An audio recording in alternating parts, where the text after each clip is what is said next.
Bom dia, meus irmãos. Vamos começar mais um culto matutino, culto de domingo de manhã, domingo 17 de maio de 2020. Vamos começar este momento fazendo uma oração. Senhor Deus e Pai amado, Todo-Poderoso, obrigado, Senhor, por mais um dia.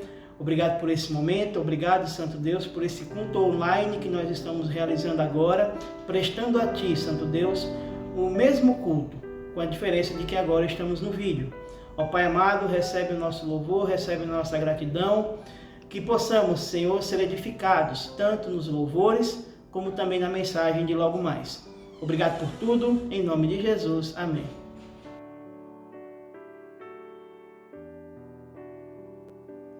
Vamos fazer uma leitura bíblica, Salmos de número 127. Salmo 127. Diz assim a palavra do Senhor: Se o Senhor não edificar a casa, em vão trabalham os que a edificam. Se o Senhor não guardar a cidade, em vão vigia a sentinela. Inútil vos será levantar de madrugada, repousar tarde, comer o pão que penosamente granjeastes. Aos seus amados ele o dá enquanto dormem. Herança do Senhor são os filhos, o fruto do ventre seu galardão.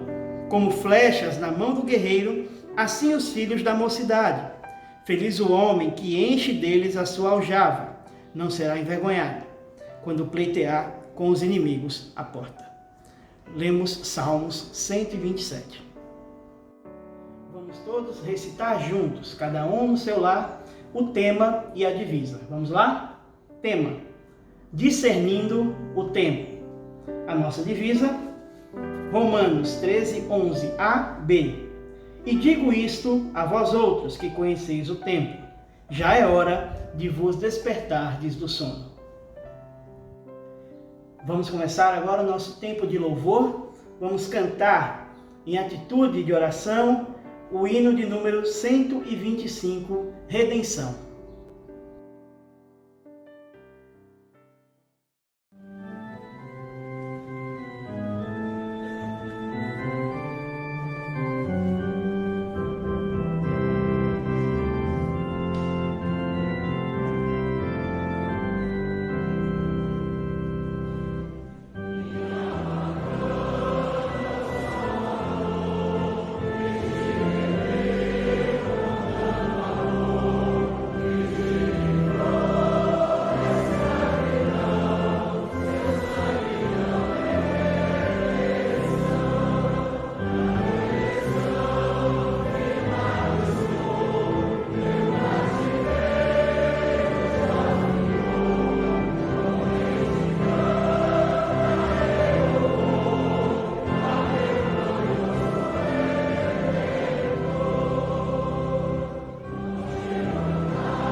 Agora vamos cantar o hino de número 335, 335, o gozo da vida.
Curvem suas cabeças e vamos orar mais uma vez. Santo Deus, obrigado por esse momento de louvor.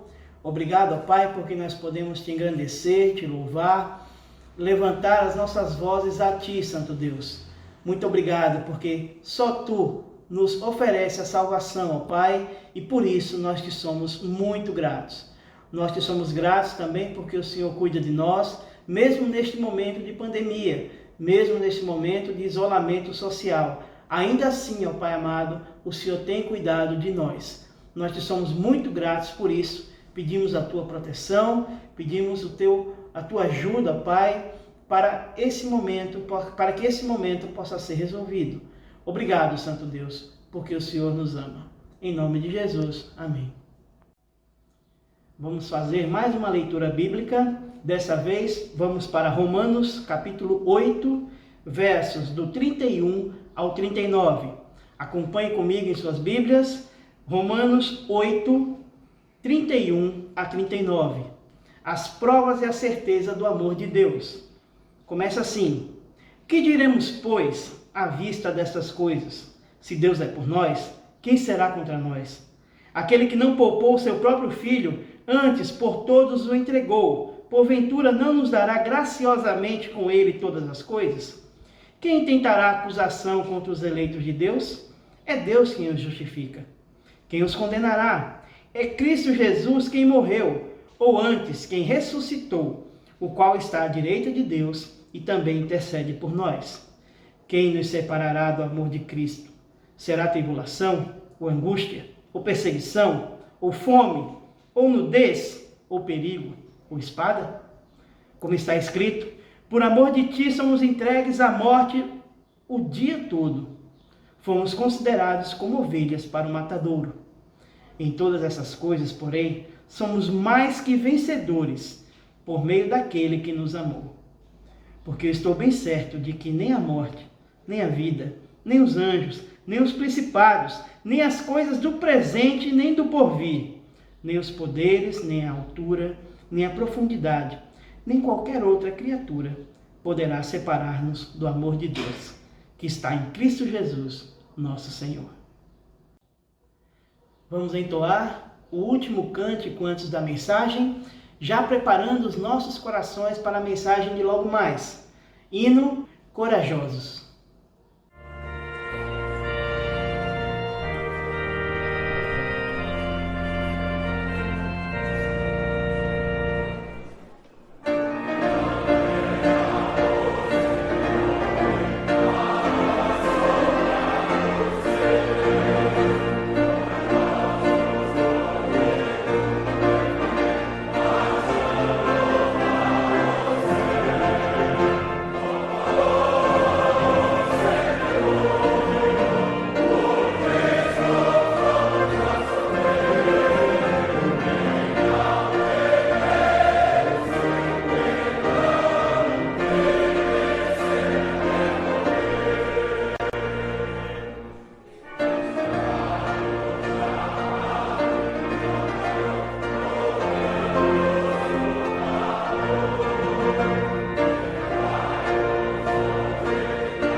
Bom dia, queridos irmãos. É um privilégio, um prazer novamente chegar até vocês através desse áudio, desse vídeo, que tem um propósito de edificar a vossa vida. Para tanto, eu vos convido a que abram vossas Bíblias para Marcos capítulo 8, onde leremos de 22 a 26, Marcos 8, 22 a 26, que diz: Então chegaram a Betsaida e lhe trouxeram um cego, rogando-lhe que o tocasse.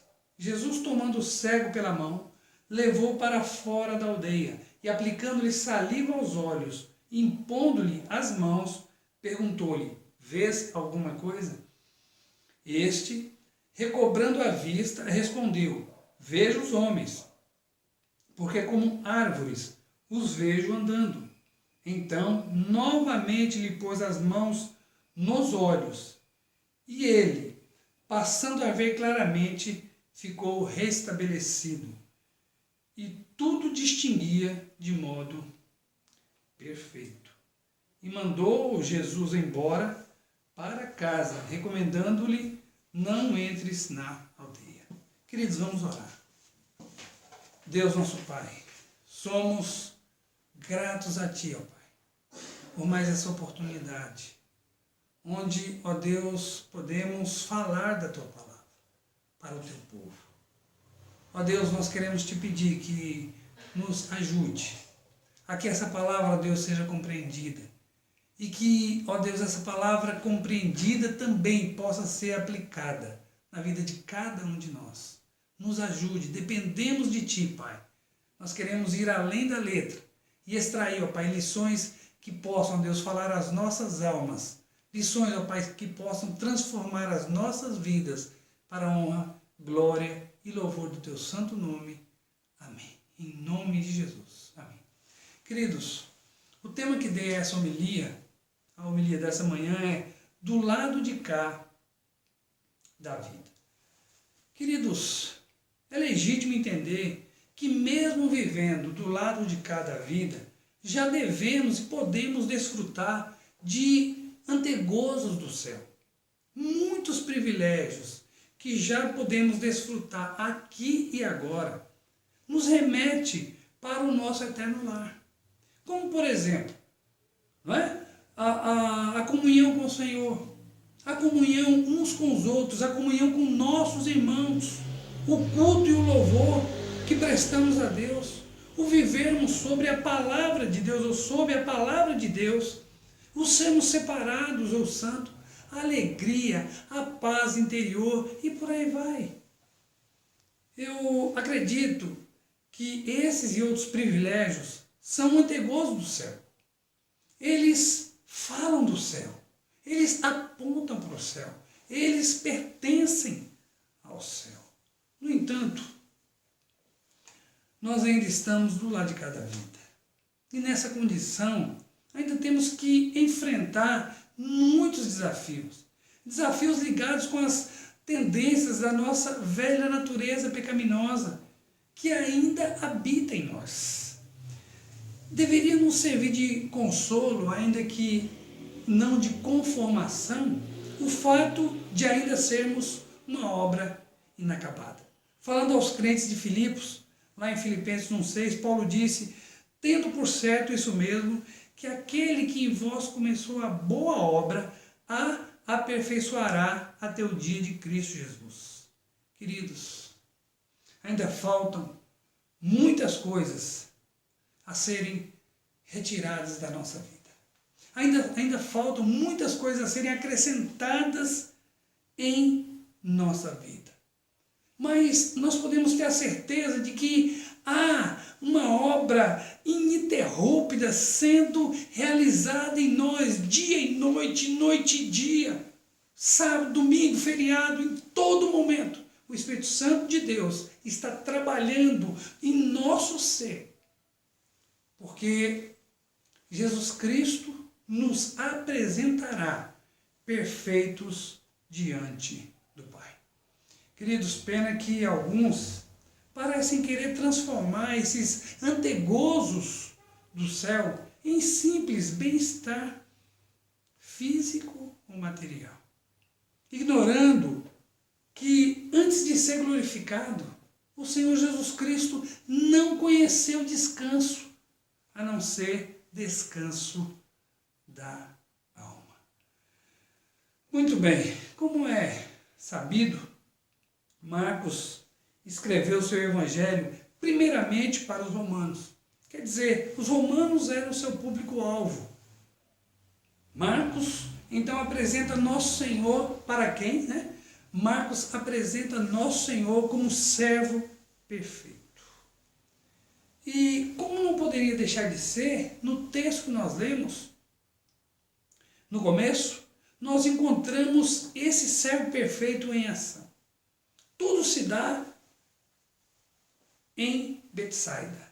Betsaida segue, segundo o próprio nome, em aramaico, era uma antiga vila pesqueira. Em hebraico significa casa de caça, mas em aramaico casa de pesca. Betsaida é conhecida como a terra natal de 3 apóstolos, Pedro, André e Filipe. Betsaida ficava ao norte do Mar da Galileia, 1,5 km da costa norte, no delta do Rio Jordão, a noroeste do local em que o Rio Jordão desemboca no Mar da Galileia. Com 30 metros acima do Vale do Jordão, ficava a 4 quilômetros de Cafarnaum. O texto nos diz que Jesus levou o homem cego, que trouxeram até ele, para fora da aldeia ou para fora de Betsaida. Meus queridos, nós cremos que isso fez porque aquela cidade já havia sido julgada pela sua incredulidade. E ela então não teria outra chance de ver mais uma manifestação do poder de Deus. Por conta disso, então, Jesus tira aquele homem que está prestes de curar, de restaurar, para fora daquela cidade. Lá fora era onde ele operaria um milagre na vida daquele homem. Não é? O julgamento de Betsaida e outras cidades está em Mateus 11, 21 a 24. Queridos, um aspecto singular dessa cura foi ela ser realizada em 2 tempos. A Bíblia fala, os evangelhos, pelo menos em 7 cegos que foram curados por Jesus. Mas essa cura, ela foi feita, essa aqui de Betsaida, foi feita essa cura em 2 tempos. E eu creio que isso tem muito mais a ver conosco, ou seja, os propósitos disso tem mais a ver conosco do que com o próprio Jesus Cristo. E com isso em mente, irmãos, eu quero pensar com vocês nessa manhã na seguinte proposta. Dessa cura que o Senhor realizou em 2 tempos, podemos depreender algumas importantes lições. Dessa cura que o Senhor realizou em 2 tempos, podemos depreender algumas importantes lições. Quais são algumas das importantes lições que podemos depreender dessa cura que o Senhor realizou em 2 tempos? Eu queria pensar com vocês em pelo menos 3 importantes lições. A primeira nos vem dos versículos 22 a 24, gostaria que você acompanhasse. Então chegaram a Betsaida, e trouxeram um cego, rogando que o tocasse. Jesus, tomando o cego pela mão, levou-o para fora da aldeia, e aplicando-lhe saliva aos olhos, impondo-lhe as mãos, perguntou: vês alguma coisa? Este, recobrando a vista, respondeu: vejo os homens, porque como árvores os vejo andando. Queridos, a primeira lição, importante lição, é que do lado de cada vida, a perfeita visão moral e espiritual é um processo. O fato de um homem ser capaz de reconhecer homens e árvores deixa claro que ele não nascera cego, mas que, quem sabe, por uma enfermidade ou mesmo por um acidente, ele viera a se tornar cego. Sua cegueira, então, não era de nascença, não é? Ele não nascera com aquela cegueira. Mas, para quem havia perdido a visão, já era alguma coisa poder ver, né? Ainda que não nitidamente, ainda que não perfeitamente, já era muita coisa. Não é? Ver, ainda que de modo impreciso. No entanto, a imprecisão moral e espiritual, não é? Ela fica evidenciada aqui. Existe algo que mostre, que revele uma visão moral e espiritual mais distorcida do que se confundir homens com coisas. Ora, homens não são coisas e coisas não são homens. Apesar da obra da natureza, não é, ser importante dentro do plano de Deus, foi Ele que a criara. Mas não se compara com a importância do homem, que é a coroa da criação de Deus. Portanto, eu digo, queridos, existe uma imperfeição moral e espiritual mais evidente do que se confundir pessoas com coisas e coisas com pessoas. Queridos, mais uma vez, ainda que a natureza tenha sua importância, não se compara com a importância do homem, coroa da criação divina. Definitivamente a visão desse homem precisava de ajustes. A distorção ocular não era um plano do Senhor para a vida dele. Ele seria um missionário em sua própria casa, ou quem sabe a partir dela. Para onde o Senhor mandou? Queridos, e assim sendo, não creio que essa imperfeição, não é, ocular, fosse um plano do Senhor para ele. Não creio também que era por acaso que sua cegueira o ligava a Betsaida, uma cidade incrédula, condenada pelo Senhor. Quem sabe ali ficava o seu ponto como pedinte, era ali que ele então esmolava, porém, depois que teve sua visão plenamente restabelecida, o Senhor lhe ordenou que não entrasse ali novamente, deixando claro, então, fica claro que ele não pertencia àquele lugar. Uma vez que havia sido curado, por que teria de voltar para a cidade incrédula que havia rejeitado o Senhor? Irmãos, contaminam, julgo havê-lo alcançado, mas uma coisa faço, esquecendo-me das coisas que para trás ficam, e avançando para as que estão diante de mim, prossigo para o alvo, pelo prêmio da soberana vocação de Deus em Cristo Jesus. Esse é um versículo, dentre os muitos, muito mal interpretado.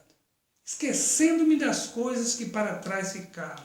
Paulo está pensando aqui numa pista de corrida, onde o corredor ele tem que se manter os seus olhos fixos no ponto de chegada. Ele não deve ficar olhando para trás, não é, para se gabar ou se contentar com o que ele já percorreu.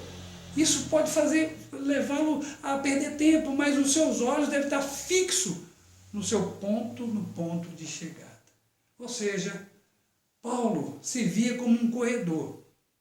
Ele não havia chegado lá ainda. Ele diz, não, quanto a mim eu não julgo havê-lo alcançado a perfeição. Mas eu estou lutando, eu estou correndo, eu estou indo nessa direção.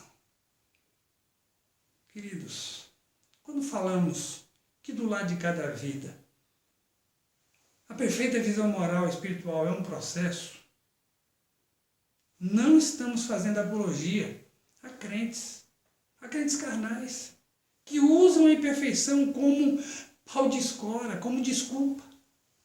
Não estamos defendendo crentes que adotam o raquitismo espiritual, crentes que adotam a filosofia daquele personagem fictício Peter Pan, aquele menino que não queria, se recusava a crescer. Não estamos defendendo aqueles bebezões que o tempo passa, mas nunca chegam, os cabelos brancos chegam, mas nunca chegam à maturidade espiritual. A Bíblia diz, irmãos, não sejais meninos no juízo, na malícia sim, sede crianças. Vamos de novo. Irmãos, não sejais meninos no juízo, na malícia sim, sede crianças. Quanto ao juízo, sede homens amadurecidos. Isso está em 1 Coríntios, capítulo 14, 20. Portanto, quando eu falo que do lado de cada vida, a perfeita visão moral e espiritual é um processo, eu estou querendo dizer, irmãos, que não temos tempo a perder. Como se diz, sebo nas canelas. Não deve haver comodismo, não deve haver conformismo, não deve haver preguiça, letargia, indisposição. Isso me faz lembrar, na minha época de adolescente, até menos, um comercial que veiculou na televisão, não sei se patrocinado pelo governo estadual ou federal, mas o slogan e a palavra de efeito era mexa-se. Eles queriam então estimular as pessoas a fazerem algum tipo de esporte, já naquela época fugir do sedentarismo. Mexa-se. Queridos, que tema sugestivo para aqueles que se encontram nesse mundo, mas não fazem parte dele. Mexa-se. Outra lição que nós podemos depreender dessa cura que o Senhor realizou em 2 tempos, lição importante, nos vem do versículo 23, a última parte do versículo 23, vamos a ele. A última parte do versículo 23 diz assim, vês alguma coisa? Outra lição, importante lição, que podemos depreender dessa cura que o Senhor realizou em 2 tempos, pode ser extraída da parte C do versículo 23. Vês alguma coisa? E a lição é que, do lado de cada vida, precisamos avaliar constantemente a nossa visão moral e espiritual. Perguntou o Senhor ao homem. A pergunta foi uma pergunta provocativa. O homem fora levado a fazer uma rápida avaliação de sua visão, do estado da sua visão. Apesar de dizer vejo, porque vejo o homem, quer dizer, já mostra uma visão distorcida. E ele estava passando justamente aquela informação para o Senhor. Olha, minha visão é distorcida. Eu vejo os homens como árvores. É claro que o Senhor sabia como estava a visão daquele homem. Ele que conhecia os corações, ele conhece o homem por completo. Né? Então, alguém pode dizer, mas pastor, por que então perguntar? Vês alguma coisa? Em outra ocasião, quando Jesus então entrava num determinado lugar com seus discípulos, um cego começou a clamar, filho de Davi, tem misericórdia de mim. E ali, ainda que muitos o repreendiam, e queriam que ele se calasse, ele continuava clamando, filho de Davi, tenha misericórdia de mim. Até que Jesus manda um dos seus discípulos chamar aquele cego. E quando aquele cego chega diante do o Senhor lhe diz, que queres que eu te faça? Oras. E ele responde, Senhor, que eu veja. Jesus, ele queria ouvir da boca daquele homem. Quais são as tuas necessidades mesmo? Defina as tuas necessidades. Aqui, algo semelhante aconteceu. Vês alguma coisa? É claro que o Senhor sabia como estava a visão daquele homem. Meus queridos, quem é cego como o meu servo? Ou surdo como o meu mensageiro a quem envio? Quem é cego como o meu amigo e cego como o servo do Senhor? Isaías 42, 19. Alguém disse que o pior cego é aquele que não quer ver. A cegueira moral e espiritual constava entre os principais problemas da igreja de Laodiceia. Se não ouça, pois dizes, sou rico e abastado e não preciso de coisa alguma, e nem sabe que tu és infiel, sim, miserável, pobre, cego e nu.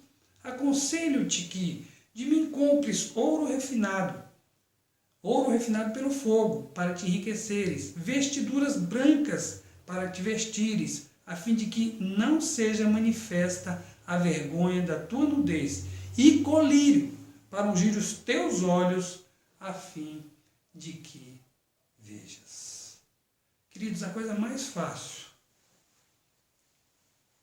é a nossa visão moral e espiritual se tornar turva.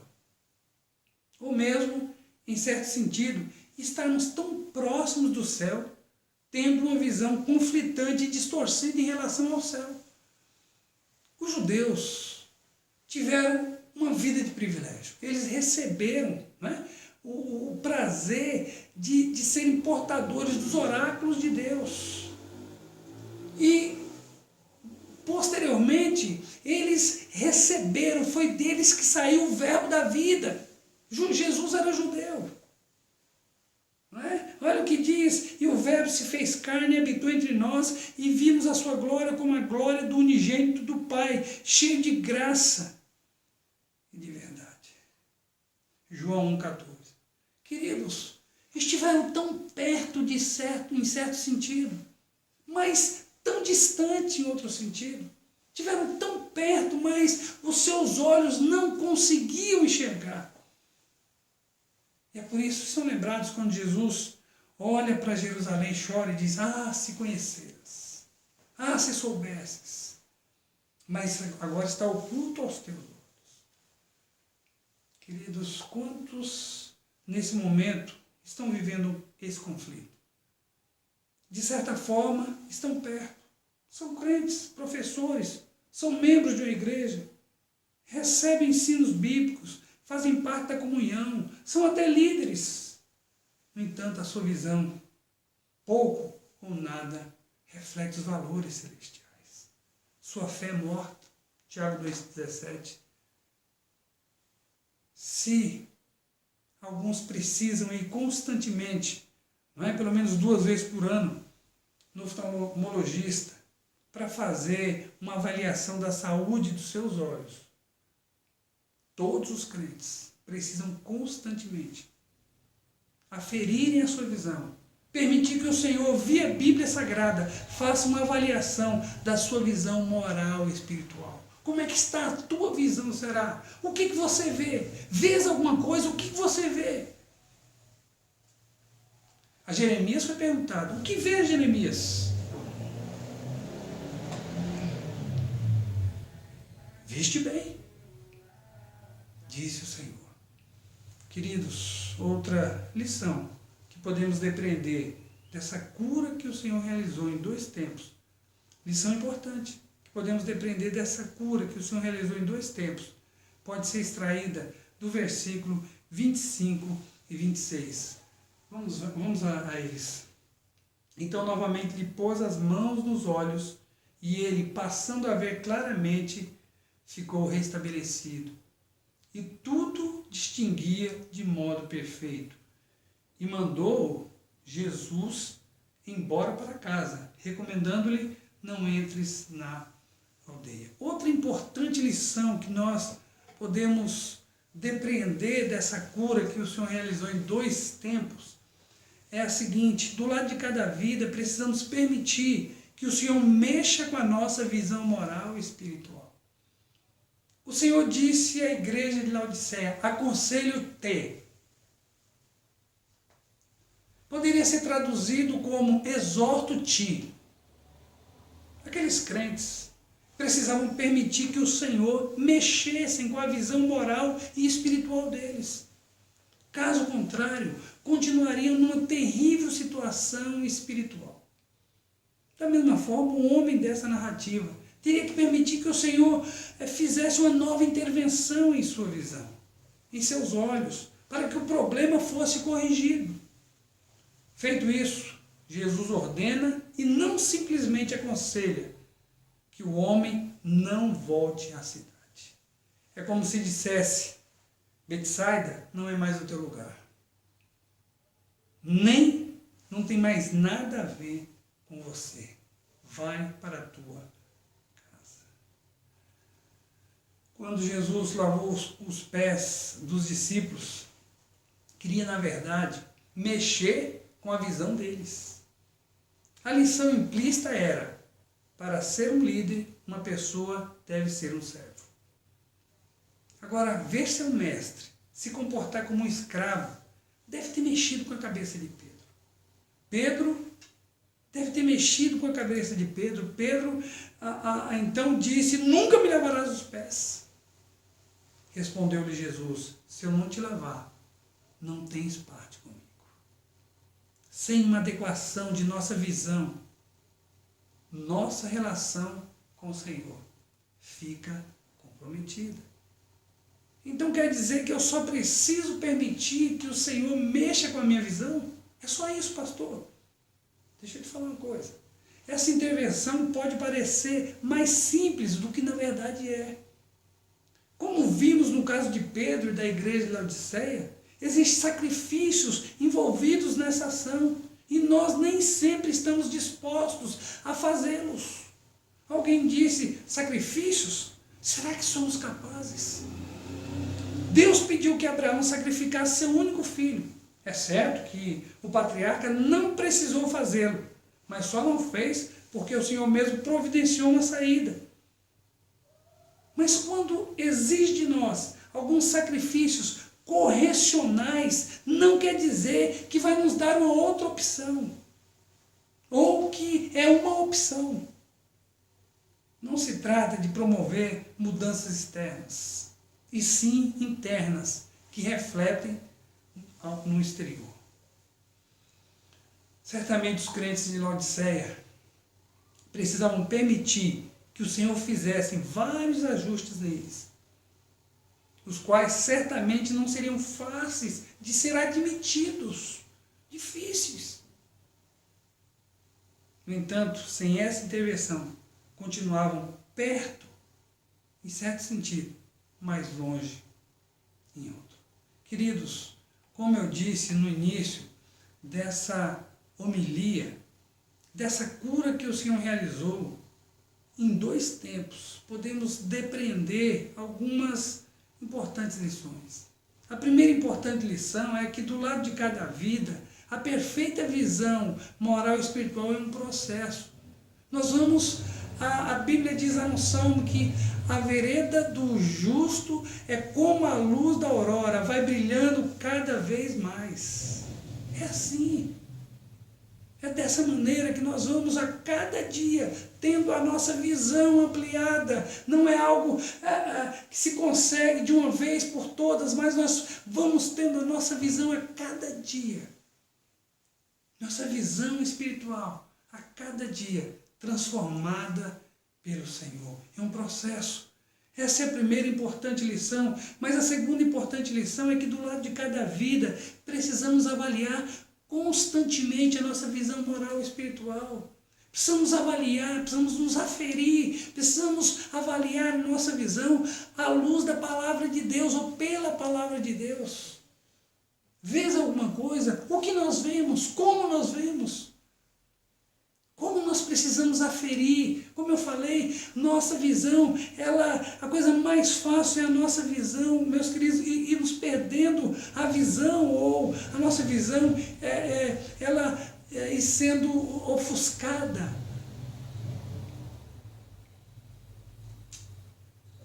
Queridos, então a segunda importante lição é que do lado de cada vida precisamos avaliar constantemente a nossa visão moral e espiritual, nos ajustar. Precisamos de ajustes, precisamos ser crentes que se ajustam constantemente pela palavra de Deus. E por último, a última importante lição que podemos depreender dessa cura que o Senhor realizou em 2 tempos é que do lado de cada vida precisamos permitir que o Senhor mexa na nossa visão espiritual. Olha, não basta você entender que é um processo.